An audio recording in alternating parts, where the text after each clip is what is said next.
Okay, so I've had to purchase CPUs quite a bit for this channel for the various units that I've been picking up. And when I'm buying these CPUs, I'm trying to be budget conscious, especially when you have so many units, and trying to weigh out, exactly how I'm going to use these versus how much I'm going to pay for them. So I thought I would go over some of the trade-offs when it comes to what you can get with the CPU and for what cost. And especially if you are, maybe you're just more testing stuff out or you're tinkering, and does it make more sense to spend a little extra money to get a better CPU, or can you just get by with, the low end? The nice thing with these minis is that in the specs, they go from the lowest that it could pretty much get to, the highest end. And, I think HP kind of wanted to be able to give people choices, especially these corporations, so that way maybe they don't need to buy high end for everybody.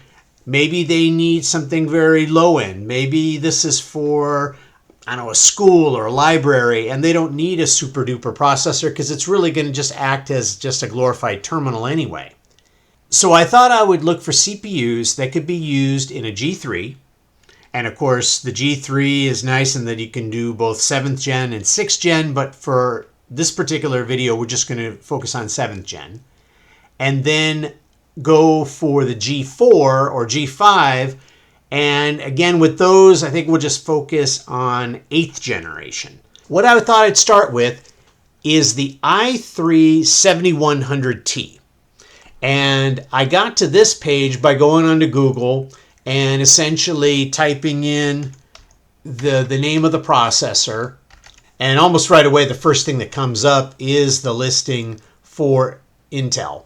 So what's kind of cool is that when you bring this up, you have the ability to compare. And so I'm going to show you that feature and what we can do with it. Here's our i3 7100T. This is going to represent kind of the lower end. It technically, you could probably go even lower. Some of the G processors, the gold ones, and I have purchased those, but for this, I think we'll just go with the ones that are a little more recognizable. So the i3 7100T, this is for our G3.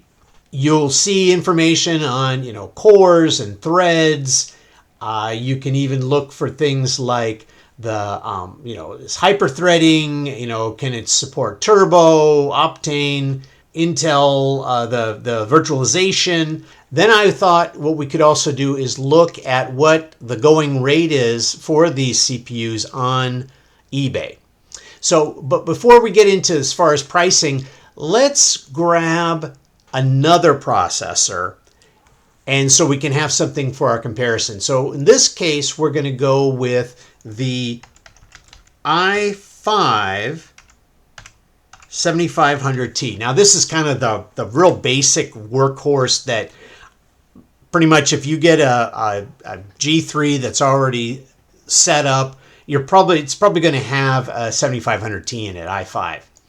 So we can do that, and I'm going to go back here to my i3. I'm going to click on Add to Compare, and then this one I'm also going to say Add to Compare. And you notice down here now it's going to say Compare Products.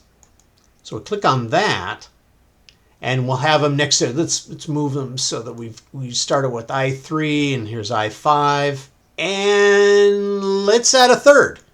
Let's go even higher end, and let's look for an i7 7700T. Same way, let's add to compare. And let's see, let's get this in the right order. Okay. So let's scroll down and see some of the basic differences. So i3, 2 core, i5, 4, 4 core also for the i7, but then the threads are a little different. So you've got 4, 4, and 8. So right in the middle, the i5 has both 4 physical cores, 4 threads, wherein you have still the same number of virtual processors. When you go with the i3, you just have only two physical cores. Scroll down, we see differences in the speeds here, but as we get farther down, we start seeing some other differences. So here's turbo boost. So the i3 doesn't have a turbo boost mode. It does have hyperthreading, which makes sense because you're taking 2 core and making it look like four processors. But if we do a search for vPro, and if you've watched my other videos that talk about what you can do with vPro and Mesh Commander, etc., the i3s don't have nearly the amount of functionality. And so right away, it's going to say Intel vPro eligibility. Well, both the i5 and the i7 do have it, but the i3 does not. What we can take away from this is that the i3, you can do virtualization. You can have 4 virtual CPUs. So if you were doing Proxmox, you'd be able to have probably at least 2, maybe 3 VMs running on there. Depends if you're doing Windows versus Linux. But you wouldn't be able to necessarily do everything that you'd want to do, maybe let's say with vPro, etc. The low end, medium, and high. But now let's look at price differences. For the i3, it's probably running about $10 for the CPU. If we pop up to the i5, we're looking closer to probably, let's call it $20. So about twice as much. And then if we go even higher up to our 7700, now we're seeing even more in maybe the $48 to $50 range. So what is that? Almost 2.5 times the i5 and nearly 5 times the cost of the i3. At that point, you're like, well, gee, do I really want to spend, especially if you're getting a G3 bare bones for, I don't know, maybe $40, $50? Are you going to spend that much more for the CPU? Maybe it's worth it. Maybe you are going to do some more crunching. Maybe having 8 threads because you want to turn that into Proxmox server, and maybe you want to be able to do more like, 3 to 4 good sized VMs, or maybe 2 really good sized Windows VMs. They both get 4 CPUs. And maybe you've got enough memory, you throw in 32 gigs, so now you could have 2 Windows ones both running with 16 gig. That'd be, quite a setup.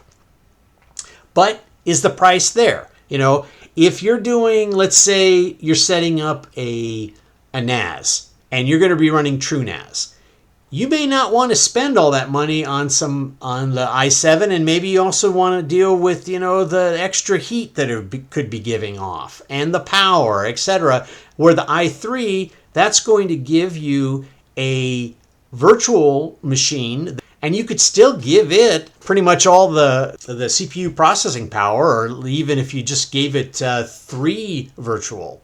Now the i5 is nice because that's kind of that middle ground, and for only $10 more, I get a CPU that has the full vPro capability. It has 4 physical cores. And so now you've got a more robust workhorse kind of CPU for only twice the amount. In my case, I have bought several of the i3s, and probably, thinking back, I would have probably spent a little bit more so I could get, the i5. Now let's do the same thing, but let's look at the 8th generation CPUs.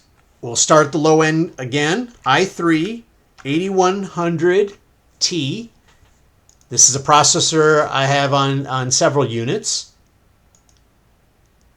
We'll add it to the compare. We'll do the i5 8500. Again, sort of the workhorse.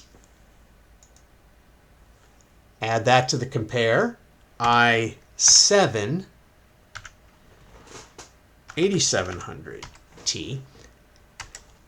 And I know for the G5, you can go all the way up to an i9, but let's make i7 our high end here.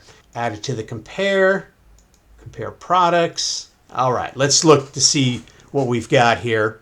Now we're into a lot more cores because now we're in 8th gen. We go 4, 6, and 6. And for threads, 4 and 6. So the threads and the cores match up. So we're not going to see hyperthreading here except for the i7, in which we're taking those 6-core hyperthreading and we're getting 12. And look at any of the other features. Let's see, memory types. With the i5 and 7, you can go slightly faster, I guess, memory. Same way like we saw before, Turbo Boost is only on the 5 and the 7. As I mentioned before, only these two will not have hyperthreading, but the i7 will.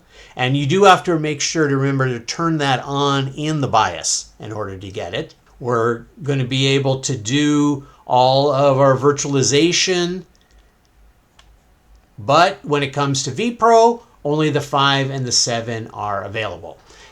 Let's look at costs. Let's look for the i3 8100. That looks, let's call it probably average of maybe $18. We'll call it 18. We'll look at the i5 8500. A nice little jump there. Maybe let's call that $45. So we've got 18, we got 45, and now we'll try the 7. These I never like these listings where they've got 12 different CPUs, and of course they want it to show up being less here, but really when you go to look at it, these are the real low end ones. Let's try to find some actual. So we're looking at, let's call it $85 for the i7. It's about 2.5 times when we go from the 3 to the 5, and it's probably about 2 times when we go from the 5 to the 7. As far as money's concerned and usability, the fact that I can get 12 threads by just going about $40 more from the i5 is quite a bit. I don't know if it justifies maybe paying, what is that, an extra almost $60 or $65 to go from 4 to 12, but at least you're doubling here. These both have the same physical cores. That one might not be such a bad one. Again, if you were something where you just needed kind of a low end and you just wanted, you wanted 4 cores, you didn't want to spend a lot, $18 for an 8th gen, not bad as far as pricing goes. The kind of the in-between, the i5, it is the workhorse. That is, but for, what is that, twice the amount of money, you're only getting two more CPUs, not even as far as threads. I would say in general that if you're going to err on the side of spending a little extra and getting a little more power. I know that especially when I was doing some of the stuff with the vPro, and I'm like, I should have spent the extra money and gotten the actual i5s instead of the i3s, so that way I'd have more flexibility as far as being able, the connectivity and all that sort of thing. So I think that's probably your better bet. That way also you won't go, I wish I had, more physical cores, etc. Weigh out what you're going to do with it, how much you're willing to spend, how many units you're going to be buying, and then from that, hopefully you'll find and decide on the right CPU for you.